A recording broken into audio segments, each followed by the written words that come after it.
جدیدن یه ویدیویی تو اینستاگرام وایرال شده، یه دختر خانم یا آقا پسر میرن جلوی ماشین، دستمو میگیرن با هم میخونن، بعد خیلی صحنه عاشقانه و رمانتیکی و بعد کلی هم پیجا این ویدیو رو گذاشتن با این تیتر که نمیدونم اگه شوهر آیندم اینطوری نباشه چی، پسرا یکم یاد بگیرین، اینجور چیزا. ببین من 15 سال شغلم این بوده، من آتلیه داشتم تو ایران، کار من این بوده. من کلیپای عروس اومادی رو ساختم که تو مهمونی همه زار زار اش میریختن، ولی من و بچهای تیمم بودیم که دعوا و گیس و گیس کشی اینا رو توی پشت صحنه میدیدیم.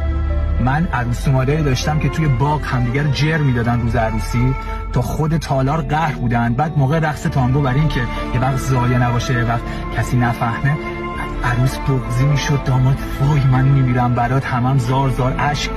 بابا ما همدیگر نگاه میکردیم بچه‌ها اینا چی میگن، بابا ما دیدیم شما چیکار کردیم با هم. من کلی آلبوم و عکس عروس‌داماد دارم توی خونه تو ایران که عروس‌داماد نیومدن کاراشونو بگیرن. چرا؟ چون 20 روز، 1 ماه، 3 ماه بعد از عروسیشون از هم جدا شدن.